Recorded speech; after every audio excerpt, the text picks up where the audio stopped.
Okay, you can hear me now. There we go. Technical issues, home issues, everything. It's late. It is, in fact, this is normally the time I aim to finish. That's a good thing because it will give me discipline and make me go super fast tonight. Thank you all for joining. This is Tokyo Tonight 2. Boom. There was a silent one before, the mime version of it.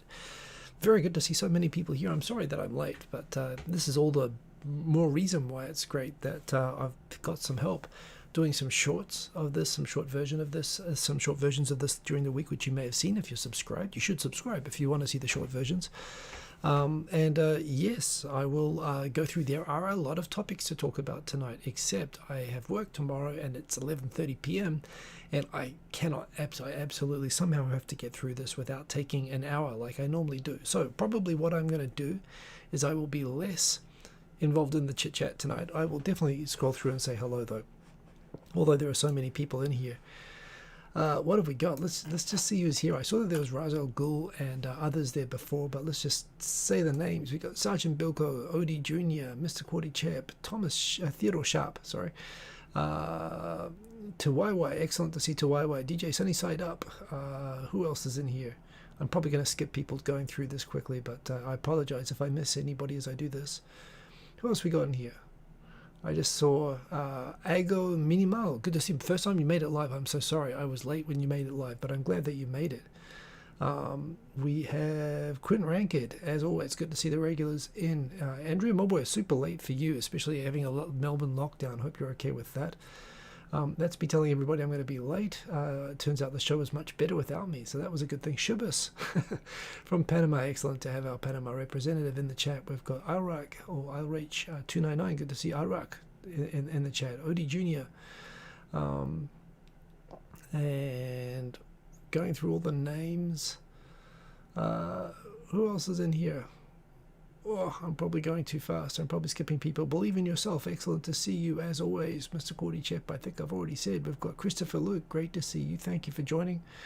Aaron, excellent to see you, Aaron. Thank you for joining. Thank you for all the help during the week. Awesome job on the edited shorts. Thank you for being the channel manager, and I hope you have your full moderator powers. You should have moderator powers. In fact, let me just double check that. Check if you have moderator powers, but I definitely gave them to you. And it's there in the channel settings. So yeah, that should be working. Black Tengu, excellent to see you. Sainted Sir, excellent to see you. So many people in here, as you can see, no matter what the disaster happening, I do try to make it in here. Lysander 45 muted, boom, that's exactly what happened. Tokyo 503, no audio, that's right, I fixed it, but thank you for pointing it out. And we're Samus Musician, excellent to see you. Remember, Paragoti, excellent to see you. Remember, if you are in the chat, Peter Nankaro, good to see you, Peter Nankaro. There's a handle name I don't recognize. Always nice to see someone new. I probably miss some people. If you're watching right now, remember, as always, say hello. If you've got a question for me or a topic for me, do what Paragoti did, and at Markiko Simon, it'll flash orange and it'll be easy to see. Mr. Cordy Chip, there's a good test. See if Aaron can moderate that to approve that, because I don't mind the butter emojis, but yes, it is funny. Oh, okay, from Hiroshima. That's very, very cool, Ago. Well, glad that you can make it. I'm sorry it's so late. Let's just dive in tonight. I'm going to be going rapid speed. I see. So you can't see you can't see the block comments in the first place. That makes sense. But okay, Aaron, well, I'm glad you have the moderator powers, and thank you again. Let's just dive in. I'm gonna somehow there was so much that happened this week. There were so many topics. I mean, normally I say I don't have many topics and I struggle for the hour, but this week there are a lot of topics, and I'm gonna seriously try to do this in 40 minutes. So we'll see. Famous last words. We'll see how I go. Subaru the car, excellent to see you. DJ Sunnyside Up, I'm glad that you and by the way, I've got the same keyboard that you've got. My son's got it. I play with my Akai over here. But yeah, I saw you posting on Facebook about that. That was awesome. I'm gonna have to not get distracted by squirrels, but you can of course direct questions and suggestions and whatnot to me, and I will do that. So boom, let's hit it. I'm gonna try to make these easy to edit style. I still have the idea of flashing talking time and story time to make it easier to edit. Hey AJ, 270 AJ, new handle name. That's awesome. From an operations research professional. Well, good to have an operations research professional in here. And welcome, enjoy the show. Turbo Speed. I did actually curate the order of this to make sure we got to the important or up-to-date topics right away. And the first one is there was a really big earthquake last night. I mean, it was seriously big. It was a 7.3 magnitude. Apparently there were 2 quakes detected, which is actually what happened when we had the magnitude 9 in 2011. There were actually, it was rather than one enormous 9 earthquake. Remember that the magnitude is a measure of the amount of energy in the quake. So it's like the size of the bomb. But, you know, the amount of damage it felt depends on where you are and how close you are to it and how far underground it is and so on. But the magnitude 9 in 2011 was in fact 5 separate, like, cascading magnitude 7 earthquakes. And so all the energy, because magnitudes go up exponentially, all the combined energy released by those 5 combined quakes that all triggered one after the other was an M9. This was 2 M7s, which ended up going from an M7 to an M7.3. It was really big. Another thing that I learned in 2011 is that you can tell how big an earthquake is in terms of magnitude, which is, you know, in terms of the total energy, even if it's like you're really far away and the shake isn't very much. The duration that the quake lasts for is an indication of how much energy is in the quake, i.e., you know, the longer it goes, the bigger it is. And presumably if it goes for a long time, that means somewhere, wherever is close to where the epicenter is going to be really messed up. And the quake last night was a long quake. That was the biggest, longest quake Japan has had since 2011, and that quake lasted for, by my count, nearly 2 minutes. Certainly well over a minute. Yeah, here in Tokyo, it just started with it was like a jutter. It was a bouncy quake, and then it sort of settled into sideways. Apparently, it's interesting. This was the same size as the Kobe earthquake. The reason that this one didn't do as much damage as the Kobe earthquake, I mean, no fatalities. Only in Japan could you get a magnitude 7.3 quake near major cities and have no one die. It's a good thing. The reason that there was much less property damage, there was property damage, but there weren't like collapsed houses everywhere like there were in Kobe. Apparently, a significant thing about this quake was the frequency, the actual shakes per second. During the Kobe quake, it was roughly 1 shake per second. It was a dun, dun, dun, dun. Whereas this one was more short and stuttery, which is apparently that will cause retaining walls and so on to collapse, and you know, statues and things to fall over. It's like a shuddery quake, but it won't actually damage buildings as much as when you have a longer shake. So apparently that's the reason that although there are lots of landslides, it dislodged land, and, you know, lots of walls fell over. Houses stayed intact, although people commented, actually particularly around Fukushima, which this is the original quake in 2011 was up further up the coast towards Miyagi. People are saying that this felt as big and did as much damage as the earthquake in 2011. It was bigger there. Certainly the places that experienced the Shindo, Japanese shaking scale 6+. Here in Tokyo, it was a solid 4. 4 is scary. 4 is making lots of noise, doors moving, and getting to the point also because it was a long quake and you can feel it changing gears like a car crashing through gears. It was, I definitely jumped up and propped open doors because that's the fear. If you're in a big building and it's like more than a Shindo 5, it can cause structural damage to a building where doors can get jammed closed, and, you know, you don't want that situation. So yeah, it was enough. It was at 11 p.m. It was at this time last night, and it was enough to make me get up and go and open all the doors. Scary. Thank heavens that there was that there were no fatalities. And, you know, Japan did do pretty well, although there's a lot of places without electricity, a lot of property damage, a large number of people injured, including some people seriously injured. But as things go, I mean, it could have been a lot worse. This is the old Japanese shaking scale. I explain it from time to time. In Tokyo, by my feeling, it was between a lower 5 and a 4. Certainly the shake maps came out. It was a 4 where I was. Just as a general indication, normally 1 you wouldn't even notice unless you're paying really close attention. 2 you might notice if you're sitting down, you might not notice if you're walking around. 3 is a tremor, what we get probably a couple of times a month here in Tokyo. You know, it's something that's noticeable. It's a quake. You might not notice it if you were like running or driving a car, but you'll probably notice it in most circumstances. And it's kind of like, oh, what's that? But it's not scary. 4 is scary. 4 is where you've got noise and shaking and stuff like that, and it makes you think, oh, this could be really bad. But no real damage sort of happens, and minor things fall over, but probably nothing very much. When you get into the 5s and 6s, that's when stuff starts to get damaged. And, you know, stuff will normally start to fall over. Books and bottles will fall over at a lower 5. At an upper 5, Buildings not designed for earthquakes are at risk, so there are upper 5 quakes where old buildings have collapsed and so on. Lower 6 and upper 6 are where even reinforced buildings will experience damage, and this was an upper 6 in a lot of places. This is really widely felt. So again, the reason that buildings were not as damaged as in the Kobe quake was due to this particular type of shaking that occurred.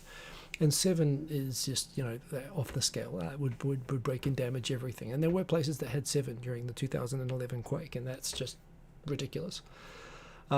Interesting thing about this one as well was it happened out to sea, as you can see, but there was no tsunami from this. Apparently the deal with that was that there are different types of quakes. This wasn't the entire.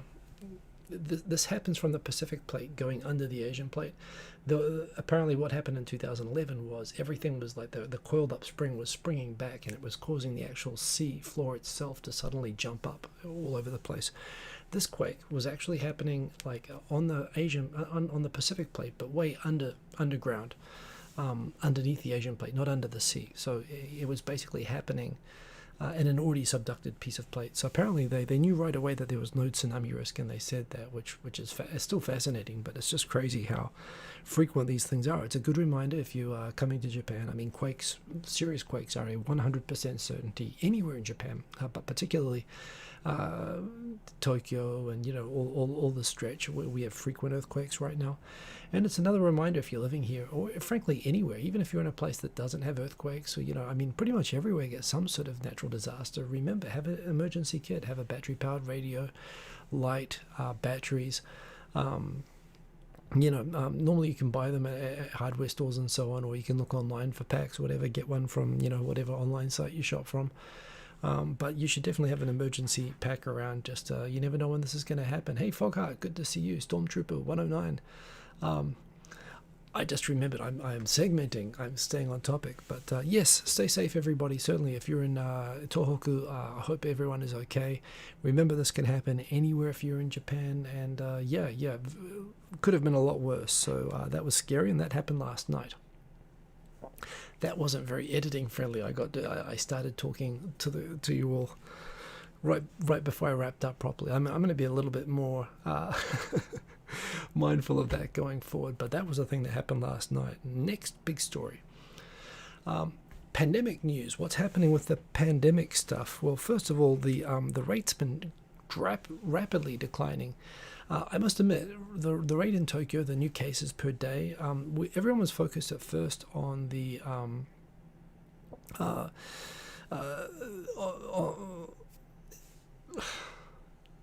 I got distracted by a comment by Theodore Sharp. Theodore Sharp, I'm going to come back and answer your question. I'm going to come back and start this topic again, though, just to make sure we can cut it out if we want to include it as a topic during the week. So, in pandemic news, here's the latest information with what's happening in Tokyo. And the latest information, what's happening in Tokyo with the pandemic is the rates coming down. We were going from having 2,500 new cases a day around the early January, just before we went into a new state of emergency. In spite of the state of emergency really not being a state of emergency at all, there's no real restrictions on what people can do. The numbers have really dramatically come down. They dropped below 1,000 a day just over a week ago. And they dropped below 500 during this week, and they're continuing to come down every day. And this is for the average, for the 7-day average. You don't want to actually go day by day, because you have late days on the weekend where they collect for your tests, and so you get spikes on Tuesday when they start getting the results of the test from Monday, and it goes down over Sunday. So you only really get a good indication from the 7-day moving average, but the 7-day moving average is now down below 400, and it's continuing to go down each day, so that's a good thing. Still obviously can't wait until vaccinations come out. And with that, the Pfizer vaccine was officially approved last night. There's already a whole bunch of them in the country, along with they require like the minus 78 degrees Celsius storage. So the refrigerators that are necessary for that are already being distributed around the country. And apparently as early as next week, Kono Taro, the minister who's been put in charge of the vaccination drive, is already planning from next week to start vaccinating frontline medical workers, and then they'll be moving to elderly. No plans that are firm beyond that right now, but the fact that they're starting next week is sooner than expected. in terms of how long it's going to take to cover, you know, a country of 127 million people and how they're going to tackle that. I do hope that they do cover Tokyo early. It makes sense that they will actually favor going, obviously, for all medical workers first and then all elderly and at-risk groups next. I think it'll be a long time before regular people will have access to vaccines. There's no indication of the timeline yet, but there again, of course, Tokyo has the densest population and the highest rates, so it does make sense as well as, you know, obviously the highest potential for being able to distribute a lot of the vaccine. So I think it does make sense to focus on trying to get Tokyo, as many people in Tokyo vaccinated as soon as possible when it becomes possible. But of course, you know, they still have to fly in a lot of the doses. And of course, there was the whole discussion from last week about the fact that, you know, when they thought they were importing 60 million doses, it turns out because of the syringes that they use that deliberately leave a little bit, 20% of the dose to be tossed out afterwards with the syringe, it means that they only had like 40 million doses. Unless they can find different syringes. Also, NHK was making a big deal with the syringes, that these were only Japan uses these general syringes, which have this little bit of they call it a dead zone within the syringe, which wastes a bit of the vaccine. But apparently this problem is pretty universal. These are very common multi-purpose syringes, whereas there are specific syringes for vaccinations that don't waste anything. But they're just not very common in Japan, and the government suddenly realized they need to get a supply, and everywhere else has realized the same problem and locked up the supplies. So yeah, who knows how long it's going to take, but things are moving, so that's good news. But on top of that, the fact that the daily cases are also coming down, it shows that even without a really tough lockdown, it's just not possible in Japan to really do a tough lockdown, just the way the law here works and so on. But it seems to be working well. I mean, it is still, you look at Australia and New Zealand, they shut down, they have a couple of cases and they shut down entire cities. That's what's happening in Melbourne, Brisbane, happening in my hometown of Auckland. In New Zealand right now, 3 members of a family got it, and they're shutting down the entire city of more than 1 million people. But it's all, you know, proportions, right? They want to stay clear, basically at zero. We're far from that here, but still, you know, all good news and good trends. So yeah, that's what's happening with the pandemic right now. Coming back into the comments, I think I saw a few people tag me, I should say. Theodore Sharp, what happened to the New Zealand politician that got kicked out of the meeting for not wearing a tie? I don't know a lot about that. I saw that on BBC. So I saw that a Maori politician in New Zealand refused to wear a necktie. He was wearing I should actually know the correct term for it, but it was a kind of Maori cultural pendant, which he was wearing instead. Apparently it's a rule of Parliament that you have to be wearing, men have to wear neckties to be able to speak in Parliament. He was objecting to the rule. He was kicked out of Parliament. He was not allowed to speak, but apparently I think the Speaker backed down. Right now the government is one of the more liberal parties, and it's not really a very good look for them. It's generally supported by Maori people in New Zealand, so it probably wasn't a good look when when the politician in question made the point that this is discriminatory and he should be able to wear something culturally appropriate. So I think they sort of backed down on it, and fair enough. It seems a bit weird in this day and age that New Zealand still requires men to wear ties. I mean, apart from all of the way that gender has become so fluid in terms of how it's defined and those sorts of old requirements. There again, when I became a lawyer in New Zealand, I had to wear the old-fashioned horsehair white wigs in my admission ceremony, which actually I thought that was awesome.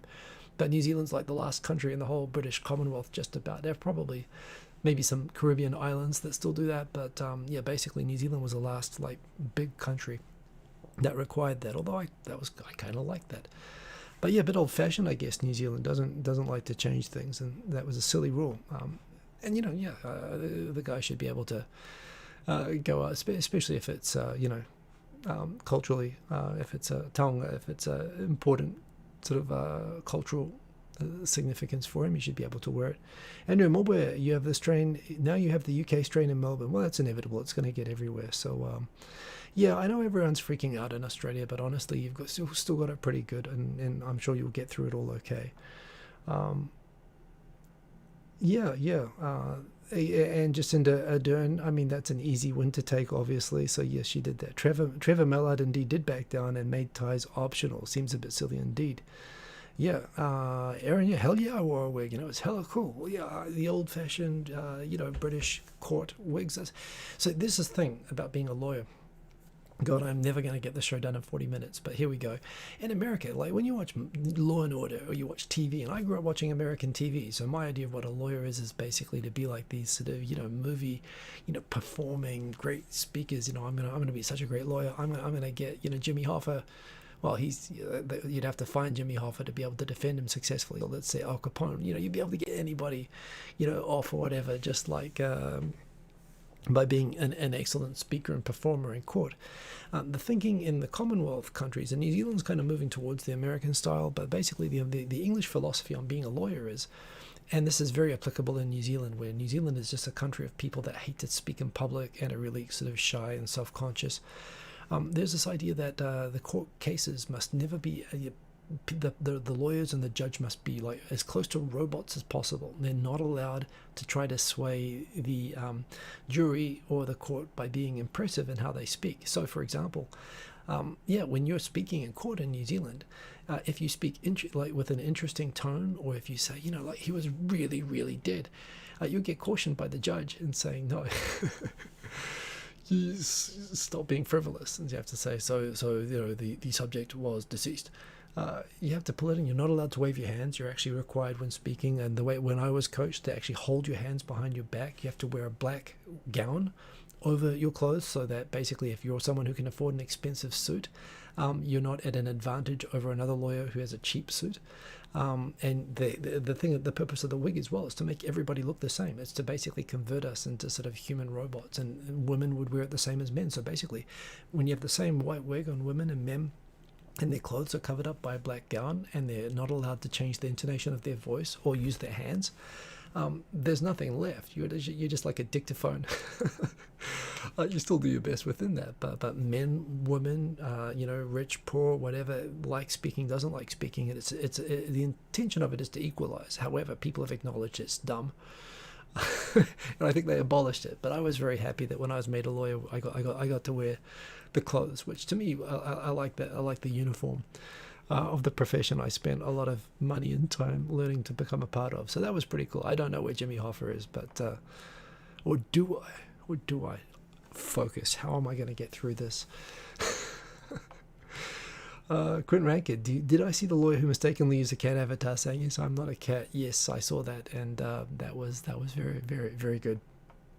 Jason, I hope Japan allows people that have been vaccinated, and in September you're due to start study abroad then. Indeed, it's certainly, people are talking about the idea of vaccine passports, about some way of tracking and recognizing people being able and allowing them to travel. There's fear that it could lead to discrimination. For example, being able to enter restaurants or events or whatever could require evidence of having been vaccinated, even domestically. But of course, particularly for travel, it absolutely makes sense. So that's totally cool. And absolutely that makes sense, Jason. I hope for your sake and everybody's sake that they have a system like that by September.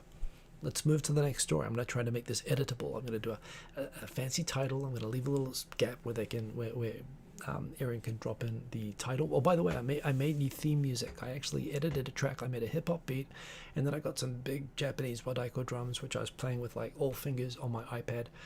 And it's kind of cool. It's only like 4 seconds long, but I'm very satisfied with it. So yeah, I did a recut of the old intro, and check that out in the weekly 5-minute episodes, which I repeat of this, but who wouldn't want to relive the moment? Next story. Oh,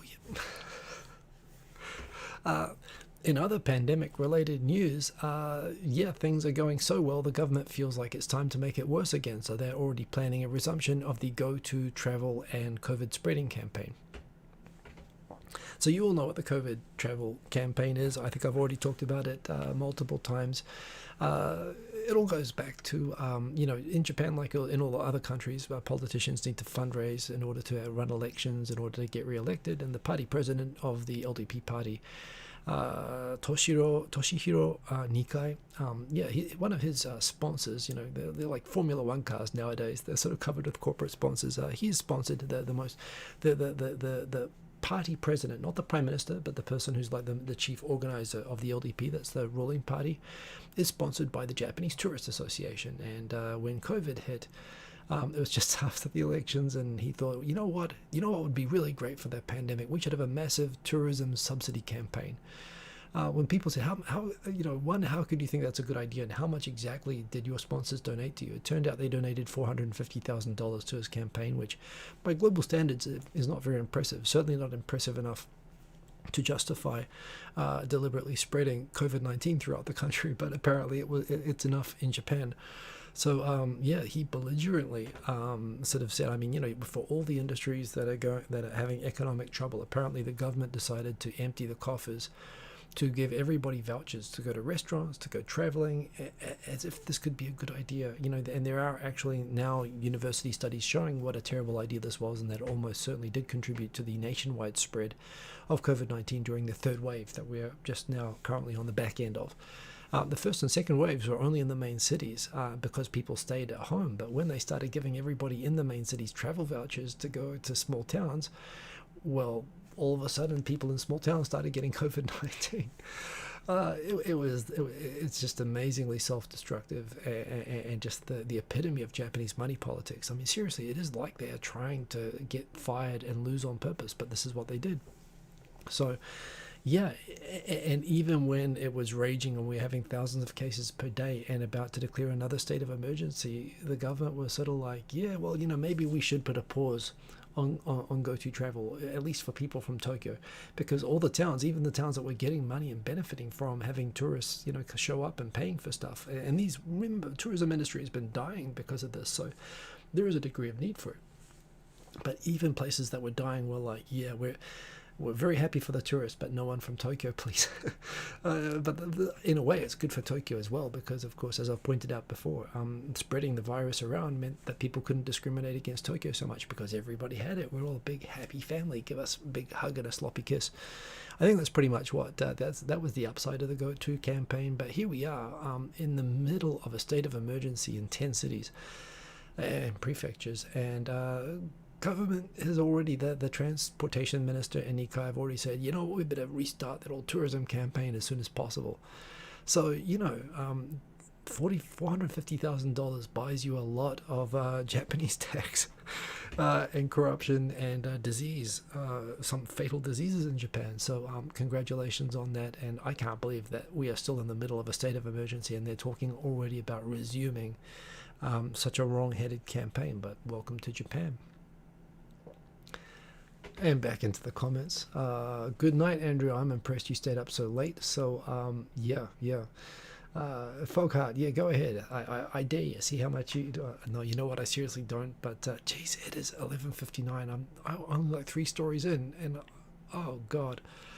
Okay. We can do this. Christopher Luke, butterflies. Those work. So that's good. Timiko, excellent to see you there in the chat, by the way. And let's just dive into the next topic.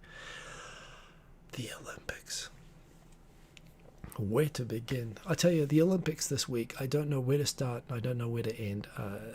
There's been a lot happening. Yes, so here's the breakdown. So yes, where to even begin with the Olympics this week? I myself was embarrassed at how much I was tweeting about the Mori drama, and yet it kept generating like new things that were sort of worth sharing. So let's go back. I think this was actually last week that we talked about the gaffe. Was that has it been more than a week? I think it was last week I covered this, but certainly yes. So Mori, yes, in his sprightly 83-year-old former prime minister who was basically forced out of office for being so embarrassing and saying the wrong thing all the time. He made an offhand comment at a dinner with Olympic Committee members in the presence of newspaper journalists who asked what did he think about the idea of having 40% quotas on all Olympic committees as being recommended by the IOC, and he said, well, women, you put them in a meeting and they feel like they have to prove themselves all the time. They get really competitive and they speak too much, and they cause the meetings to run longer. So that's just a thing. And yes, that was immediately sort of condemned as one, defending the idea of not allowing increased participation of women, which is desperately missing in all aspects of the organization of the Olympics here in Japan.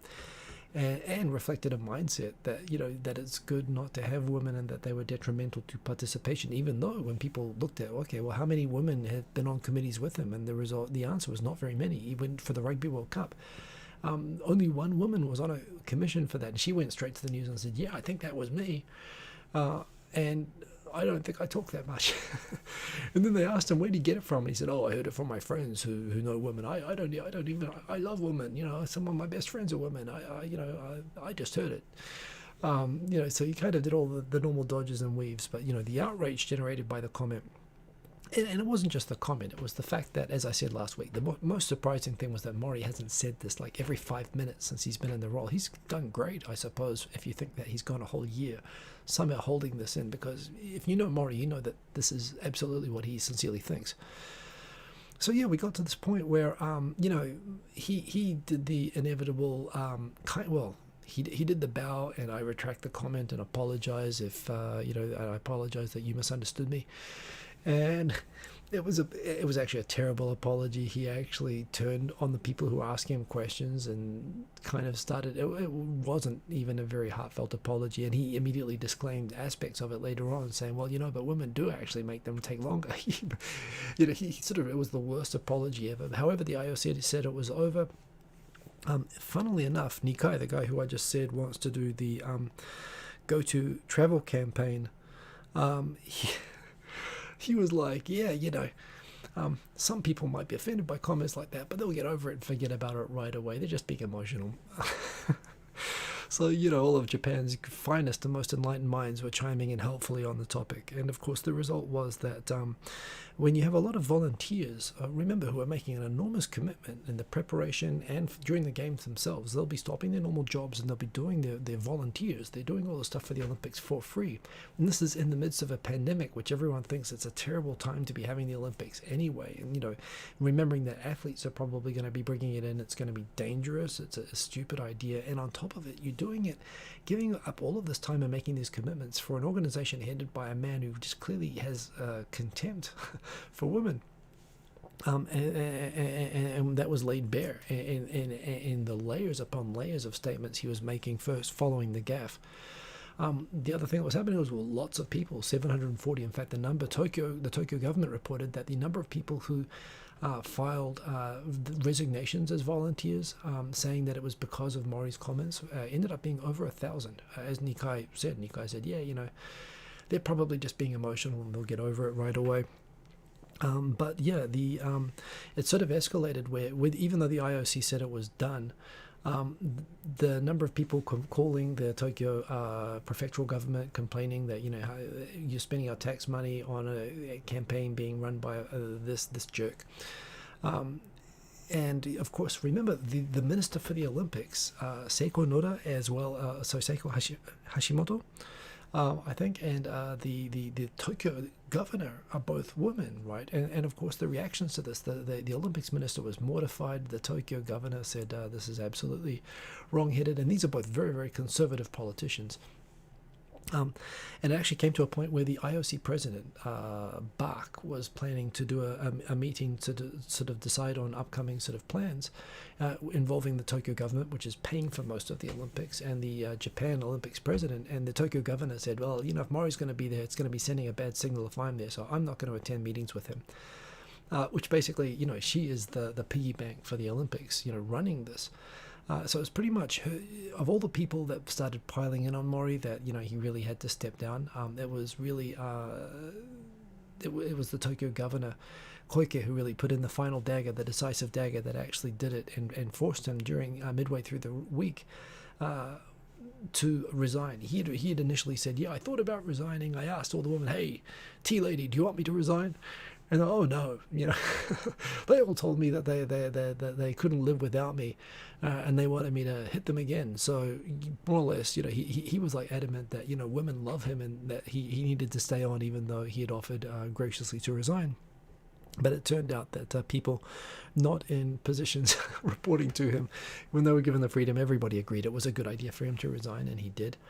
However, there was more drama. Not only, so when they were talking, okay, if he's resigned, who are they going to replace him with? And as discussions about who would be replaced, and they were asking the government said, oh, well, now we have to look into it and think about it. And the Tokyo government, they asked, oh, well, we should look into who would be a good replacement. The Tokyo Olympic Committee suddenly announced, we've found the person, don't worry, we've found the replacement. The replacement will be the even more sexist and 1 year older than Mori, best friend of Mori, this guy called Kawabuchi, who basically set up the J-League soccer thing in Japan and ran the Judo Association. Lots of gaffes, lots of scandals, equally sort of problematic as a choice, and was handpicked by Mori to succeed him with a similar track record. And everyone was kind of like, well, that doesn't look like an improvement. And then this guy Kawabuchi, who the Olympics just declared, oh, we've picked the guy, it's going to be this guy. He was on TV saying, yeah, I talked with Mori and we talked together about this whole thing and how unfair it is and the terrible discrimination that he was suffering for, people picking on him just for being old. And he cried at having to resign and I cried with him. So I'm going to be the new president and I'm going to appoint Mori as a special advisor. And everyone was looking on dumbfounded saying, oh my God, this is actually like almost worse. And again, apparently what happened was, this went on for about a day, and then the government said, yeah, we are vetoing we are vetoing that guy becoming the new president. So no, Mori doesn't get to decide how this ends. And the Tokyo governor as well piled in and absolutely not. No, it's got to be apparently. Well, this is the funniest part. So the government and the IOC itself, the IOC suggested a joint chairperson. Someone to, and that it should be a woman. And the government said as well that the replacement should be a woman or someone to represent diversity. Tokyo governor said it even more plainly that there should be a female chairperson. So yeah, when the Olympic Committee came out after all of this, after the Kawabuchi's name was put forward and got immediately shot down in flames, he was told by the press, he didn't know about it until he was being told by people interviewing him. Oh, and then footnote on that. So after Kawabuchi found out that he was going to be vetoed by the government, he announced that he had decided not to accept the role. So he did a reverse Costanza. He said, I didn't want the job in the first place, was his final point. So then the committee had to go and explain. He had to go and explain, can I show this GIF? This is such an awesome GIF. I need to show this. So they needed to explain that,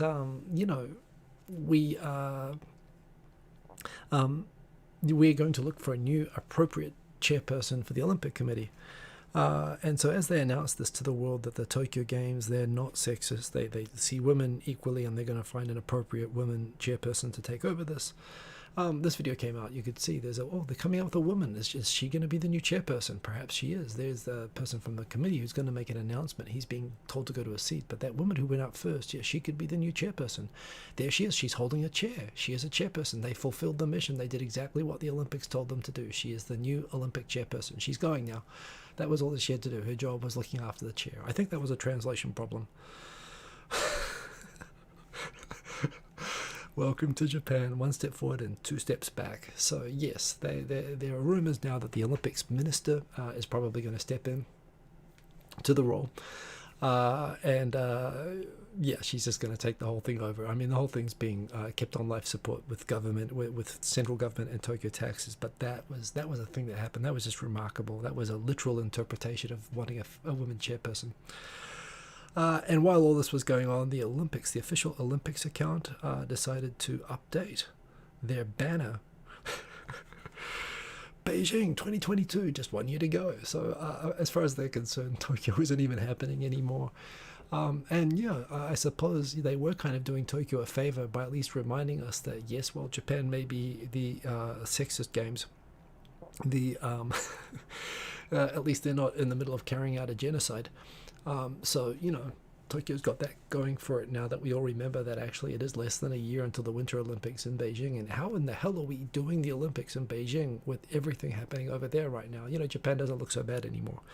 Incidentally, the interim chairperson of the Olympic Committee, while they try to find the new replacement, is going to be an 85-year-old head of the Keidanren, Mitarai. So basically, it's the age of the people. Got 83, 84, 85. It's increased. And when Mori announced his resignation, he actually did make the statement, that this has really taught him a lesson about discrimination, about the sort of discrimination people get just for being old. Yes, I mean, he's halfway there. He halfway got the point. He learned that discrimination is bad, but only when it's directed towards himself. This whole thing, it's been a busy week.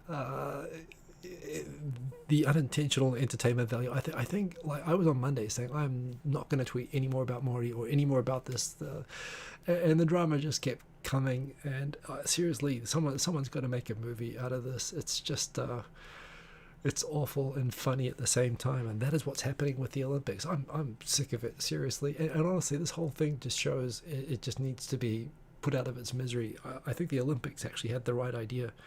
Well, not in having the Olympics in China, but just in the idea that we should move on anyway. So that's what's happening with the Olympics. And there is LDP leaders say, hey, the chicks should just get over it.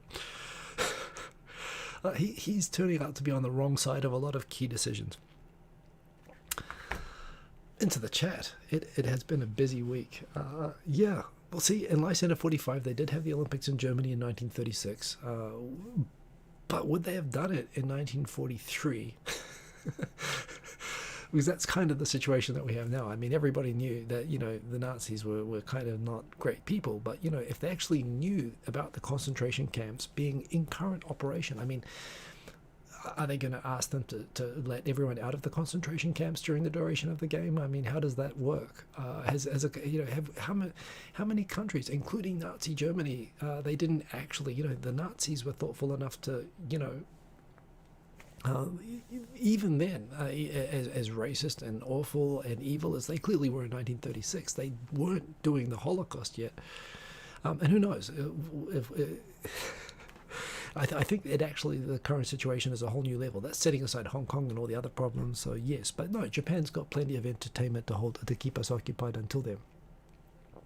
Barry Bonds, Tokyo Tonight segment. My family is safe. The quake was scary, but it was just a lot of noise and fuss here in Tokyo, but all good. Yes, not that much. Des, good to see you there in the chat. And yes, Theodore Sharp, Japan is going to be ground zero for super COVID if they don't vaccinate everyone in time. I think Japan's being fast enough. I mean, everywhere in the world actually just pretty much skipped all the safety checks and did it. So Japan's kind of gotten to use the rest of the world doing this for a few weeks as the safety check for Japan. And particularly looking at what's happened in Israel with the vaccinations, using, I believe, also the Pfizer vaccine. They've gotten great results there, so they've pretty much validated that this is a good thing to do, and now they're charging into it. So yeah, I think Japan's I'm comfortable being here, of course, in America, hearing that people are getting it like right now. Sure, I mean, good for them, but yeah. Oh yeah, there's one other thing I didn't actually include in here, I don't think, but there's an article posted today about countries with people, their intention of getting vaccinated. In Vietnam, 98% of the population said, yeah, sure, of course I'm going to get vaccinated. And you'd think it'd be 98% everywhere. I mean, except for the crazies who believe that, superstition should be taught equally with basic science, on an equal footing, and that they should be able to decide, and that it's a political decision to get a shot. Just ridiculous stuff that is going mainstream in some parts of the world. But it turns out Japan and America both have 32% of the population saying that, yeah, they don't feel like getting the vaccination. And then apparently in France, it's more than half. So the idea of the sort of toxic conspiracy theories and so on that are going around and sort of undermine, this is why we have polio and smallpox coming back, is because people just think crazy stuff that they see on Facebook, and it's just nuts. And I didn't think that Japan had a lot of that, but apparently we've got it as bad here as in America. So that said, it looks like America's doing a great job of rolling out the vaccinations quickly, and I do hope that Kono Taro comes through and gets them rolled out here. Dad H, don't forget the head, roughly between 50 to 100,000 people interned 1933 and 1934. I mean, yeah. Obviously, the 1936 games are the best parallel for the 2022 games, but I wonder if, my point being that there being 1 million people in camps, and, the scale and what's going on there is, I think, certainly is unprecedented for an Olympics. So, we'll worry about that soon, but I must admit, I do have to ask the question. People have boycotted and athletes have refused to attend Olympics for a lot less than what's happening, in history, in any Olympics. So yeah, it's going to, compared to that, the Tokyo Games, I just think the Tokyo Games just shouldn't happen just because it simply is a bad idea to have it in the middle of the pandemic. But I think the moral questions around the Beijing one are going to be really, really interesting to see. I'm really surprised they're not being more debated. Back into the topics. The Suga's approval rating continues to slide. Well, obviously, his support is collapsing. Abe hung in there for a long time, but basically, you can sort of see he had a honeymoon when he came in. Just that people were glad to finally get rid of Abe. But between the basic, and it's basically based around the way that he's mishandled the entire pandemic, or at least has been seen to be. From the outside, I realize that sounds strange as well, because Japan seems to have gotten good results of the pandemic, even though it hasn't been as coercive or hands-on. In fact, and you could say the fact that Japan hasn't had a coercive lockdown and still has gotten relatively good results seems to imply there are world leaders in parts of the world getting praise for handling the pandemic much worse than Japan is handling it. So why is the Japanese Prime Minister getting so bashed up about it? Well, things like, basically for the money politics-based GoTo Travel campaign making, as well as the fact that the government's reluctance to call the state of emergencies early to take proper measures. Basically, people see the government as being passive and, if anything, restraining good responses to this. I do think that a successful vaccination campaign will help turn it around. Of course, the other problem really coming for the government after this is all the money being spent right now, and that will need to be spent to reboot the economy after all this is over, when this finally comes to some sort of a conclusion. I don't think it's ever going to come to a complete conclusion. They're going to have to raise the sales tax. The Ministry of Finance has been trying to get the next bump from 10 to 15%, maybe even 20%. But even when they raise it 2% and 3%, the governments normally lose elections immediately just based on that. Japanese do not like paying more sales tax. So, even if there's good times coming, there could be bad times coming for Suga as well. He's got a really tough job. There again, his reform agenda, if he can get it done, the digitization of government, the use of IT, the modernization, there are a lot of things that he's come in sponsoring that I really hope he gets done. And I don't want him to have all of that derailed through the GoTo Travel campaign and stuff like that. So we'll see how he goes, but and the ambitious climate change policies and so on, I definitely want to see those things survive. But right now it's all in danger because he's just been a doofus. Although, Mori's probably making him look good, so that's a good thing.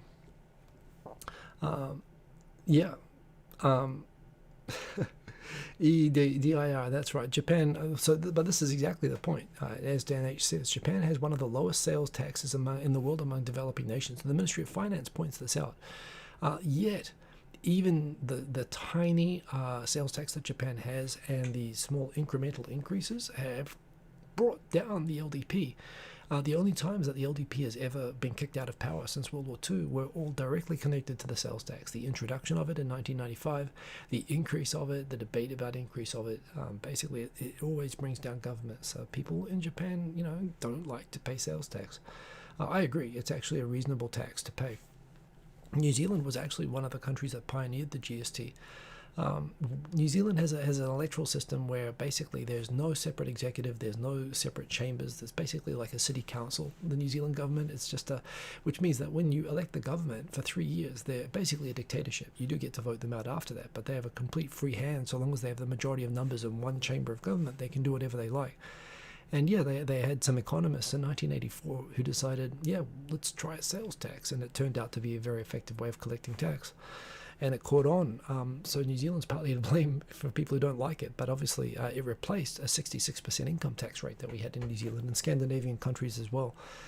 They have similar, very, very high income taxes and so on. They found that, you can actually have less, you can have a lower sales tax collecting as much revenue as a much higher income tax. So there's benefits to it, but man, the problem in Japan is that the increases in sales tax are not matched with offsets of other taxes because, frankly, the government's been spending decades spending more money than it has, so it's got to find extra income. That was a diversion. Wow. We're over 40 minutes in, and I'm going to charge through. Okay, back into it. New topic. The government has appointed a minister of Home Alone. look just like him, right? No. Well, anyway, apparently that's literally what it is. Apparently, they call it the Ministry of Loneliness, but yeah, to help people home alone, it's a problem in the society that you have all these elderly people, you have fewer people getting married, you have more people getting divorced, and you have more people getting old. And as I've said numerous times, Japan is a kind of great country in a way to be on your own, particularly Tokyo, particularly the big cities.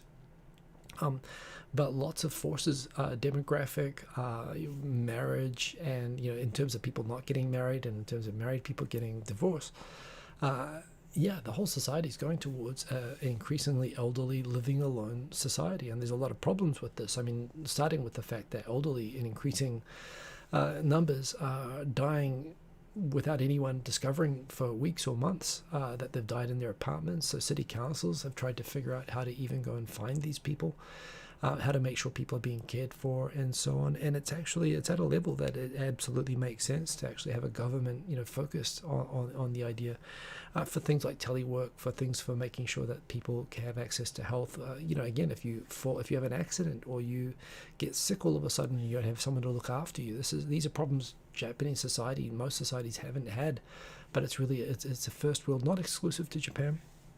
Apparently Britain had a loneliness minister as well before Japan did. Maybe they got the idea from there. But yeah, this is an increasing phenomenon globally, and yeah, it's something from a policy perspective.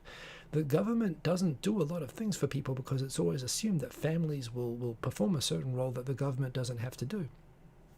However, I will make that visible. Oh, I cannot moderate the video owner, even though the comment, you can all see it. Even though I thought I could moderate myself, but there we go.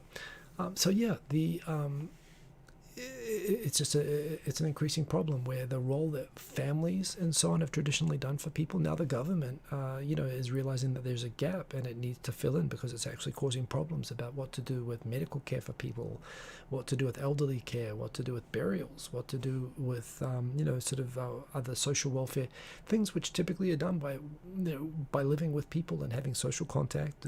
The absence of that is causing all sorts of new problems. And yeah, it's a sign of the times. I do think it's going to be interesting how, without going all full Black Mirror, what is the name of that episode with the elderly people playing VR games with each other? That's a bit of a spoiler, I suppose.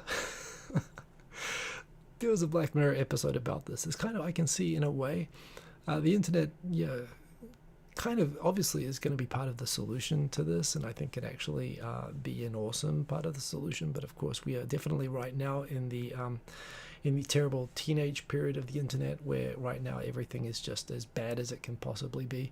You had all that idealism sort of in the kid stage. Oh, we could be awesome. The internet could bring on a new age of enlightenment. And right now they're just, so the internet's going through a sarcastic teenager phase. But there is a hope that it could either form. Yeah, I can see it. You can see it going into the dark, Biff timeline, where just it becomes an alcoholic, abusive sort of setup. Or it could actually become an intelligent, Nobel Prize winning person. Who knows where the internet is going to go? But the hope is that. I do hope that the internet can be something can be utilized as a solution for a lot of the problems being generated by people being alone, given that frankly the internet's part of the reason that people are staying alone, because they're online doing stuff like this.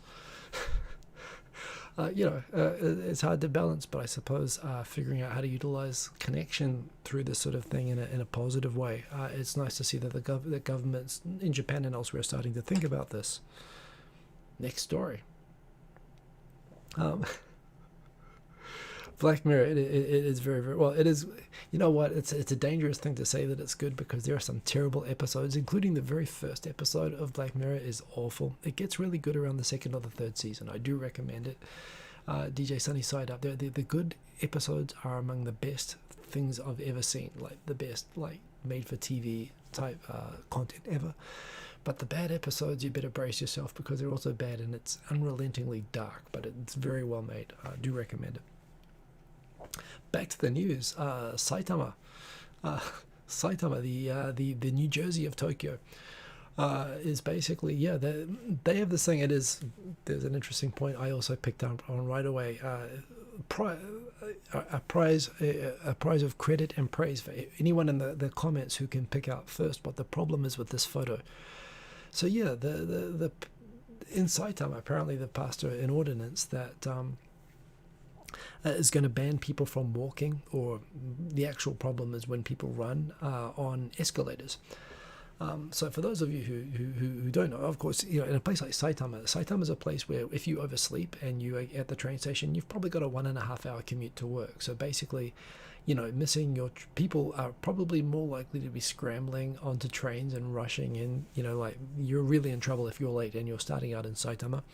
So I can imagine the problem. It is a thing with elderly people getting bowled over by people sort of running up and down escalators. And how can you run up and down escalators, you may ask? Well, in Japan, most escalators, people stand two across. And basically what sort of happens, and the idea is that at least in all the civilized parts of Japan, it works the same as the road rules in Japan, which is that the slow lane is on the left and the fast lane is on the right.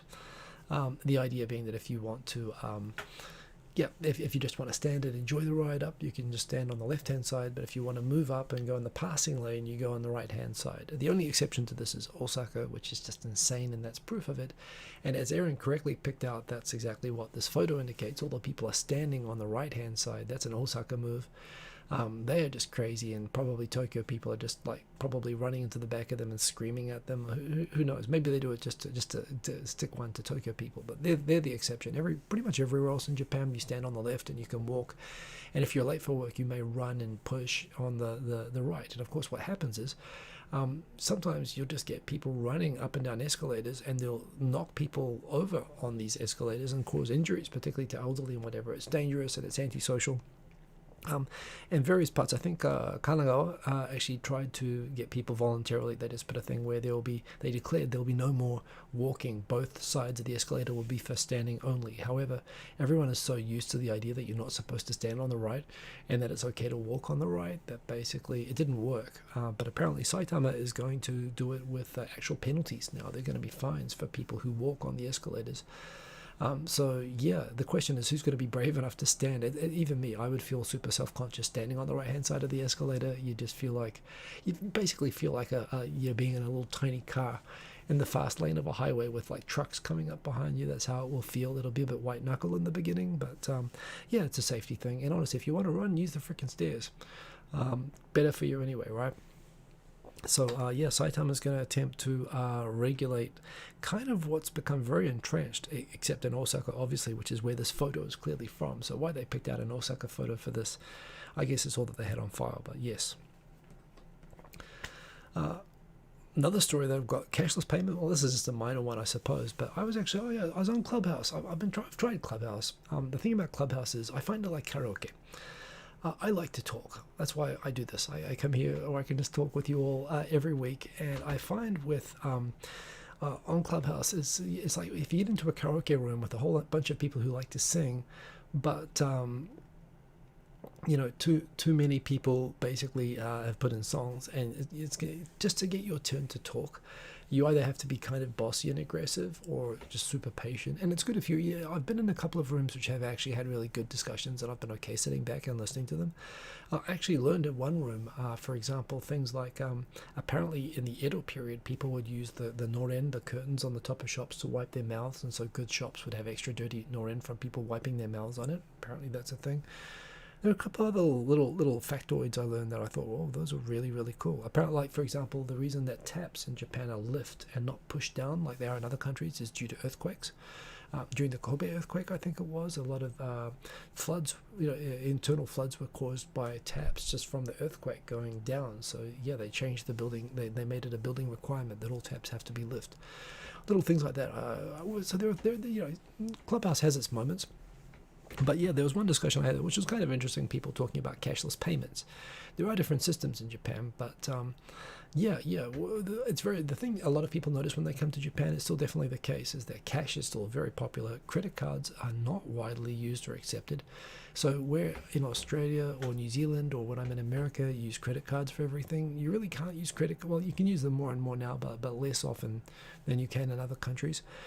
However, as Japan does, it's kind of leapfrogged, where Japan has got this sort of contactless payment, the Suga card, the train touch to pay system has expanded and become kind of the accepted default for cashless payments in Japan, and it's that which has really taken over. The fact that for anything which would require you using 1 yen coins, or especially with COVID as well, the idea of handling coins just seems extra dirty right now. So I honestly avoid shops that they have to be a really, really good shop. There's a bread shop near me that doesn't accept contactless payments, but I do pay cash there because they have really good bread. But normally, if I'll just avoid places because I don't want to have to carry and figure out coins all the time. So this touch to pay system, the Suica train card system, is working really well. The other system that's really big in Japan, that's also big around Asia, is the barcode, the QR code payment system by companies like PayPay. And line pay and so on. This is where you set up your old-fashioned bank account on a furikomi system with these sort of companies that will record the payment that way. It's better for elderly people that don't trust credit cards, where this is basically like having the money being directly debited from your bank account. So that's worked, although those have also had some security issues, and I'm not so into that. But it's good to see that Japan's moving a little bit beyond cash, and the government is encouraging it. And they were giving subsidies earlier in the year for people to use cashless payments, because making the transactions all digital allows them to better track and tax. If you're paying cash, it's harder for them. It's easier to money launder, and it's easier to let people get away with not paying tax on transactions. So the government's trying to encourage everything to become digitally based, so that basically they can increase tax collection. So it's interesting that it's being successful, and it is a big change because Japan, even until 10 years ago, was still heavily cash favored. What else have we got going on here? Almost there. Oh yeah, this guy. There's a guy on Twitter who, whenever I post news about stuff, likes to throw peanuts, and that's okay. I'm just posting the news. I do make a mistake sometimes on Twitter. I am a little bit guilty where I'm posting a news story. The weather exceedingly hot in Tokyo, and someone will go, "Oh, I hate this weather," and I'll take it personally. It's not because it's being done as a response to me, when I should be realizing, hey, I'm just reposting a story about the news, and they're reacting to the story that I'm posting. But I feel like I'm reacting to, I'm taking it personally that the weather's been terrible. I say, well, the weather sucks where you are too. I feel like saying that, and then I stop myself. I realize the silliness of my situation. So, I'm okay. Go nuts. I enjoy the comments, but sometimes I have to check myself. But sometimes people do actually make assumptions about where I'm coming from for why I'm posting things. And it turns out the author of this article is active on Twitter, and apparently described me once as a woke white person trying to change Japan. And I think if I've been featured as a soft apologist in the Japan Times, and I'm also being criticized as being a woke white person by a columnist in the Sankei Shimbun's English language edition, I'm probably hitting the right balance. But in any case, this person, we had a bit of a tussle online, a friendly tussle, he said, about the question about, there was a story a few weeks ago about dual citizenship. I think I mentioned it on here, and about whether people had sued the Japanese government, saying it was unconstitutional for Japan to revoke the citizenship of Japanese citizens who became citizens in other countries, because Japan doesn't recognize dual citizenship. So for people who became a citizen of Switzerland and were living in Switzerland, and they didn't realize that they were going to lose their Japanese citizenship, and when it was taken away, they sued the Japanese government, said it was a violation of the Constitution to take away their Japanese passports. But the court said, yeah, that's fine. Them's the rules, and you chose to become Swiss. And that's all fine with me, frankly. I mean, it's a separate question to whether Japan could or should allow dual citizens, and it does in certain circumstances. This person wrote just an excellent article, one talking about that case, then also talking about the different circumstances where you can be a dual citizen, where the sort of loopholes exist, as well as how that compares internationally, as well as how to become a Japanese citizen. It is up to date. It is really clear and easy to follow. So as much as I've been hit by many peanuts thrown by this person, I acknowledge, Earl, you did a great job with this. I shared this, and lots of people appreciated it. If you are interested in Japanese citizenship, read this. It is cool. This is taking an hour, isn't it? Well, I'm just about done. Final story for the night. Actually, the final thing is my appreciation and thanks to Erin. There in the comments, she has been helping. She's gone and taken out the most interesting parts of the show. or the only interesting parts of the show, the things that looked like being interesting and maybe weren't so interesting, probably ultimately disappointed people. But she picked 3 parts of them and made these awesome thumbnails, cut them into snazzy little 5-minute videos, which just make it a little bit more watchable for people who maybe aren't familiar with the channel or maybe missed the show but don't have an hour to catch up. So this is how it is for you guys as well. If you miss a show, please watch the whole thing. I mean, treat it like a podcast. But if you just want to catch up on specific subjects in a week and want a shorter format version of the show, this is an experiment. She's helping me with it. She did a wonderful job of the editing and the setting up of the vids. We're trying to figure out a good way to do it in a way that's sort of manageable and sustainable. But yeah, we're going to do that again this week, and I really, really, really, really appreciate it. Thank you for being an awesome moderator. And yeah, I can't do the show in less than an hour, and I really tried. DJ Sunnyside Up, yeah, like a Joe Rogan, except not quite so right-wing or conspiracy theorist or tanned or strong. He'd probably beat me up, but yeah. Other than that, exactly like Joe Rogan, you've got it exactly. So yeah, we have these wonderful stories. We're going to get a good workflow for that going, but these are really cool actually. I love the way they got edited, and around that I'm going to have things like a theme song, which I made the other day. And yeah, that was awesome. That's the show. It's late. It's 12:37 p.m. local time, midnight, p.m. a.m. It's past midnight here in Japan. I hope you all have an awesome day, an awesome week. Get vaccinated if you can. Stay safe until then. If you're not, remember to like if you liked. It really does help the channel, and I do appreciate it. Yeah, I'm going for the subscribers thing. It hasn't really shifted, but I'm hoping this also helps us get a bit more engagement and so on. I mean, the engagement here is wonderful. It's the best part of it, and I hope I've made it so people will be able to see that when they watch the shorts. But yeah, like if you liked. Thank you for joining me. Great to see you all as always. And have a good week, everybody. Ka kite ano, peace. Booyah. Ending the show. See ya. Oh, now I've got to click in. You got to click in twice. It's kind of annoying. See you later.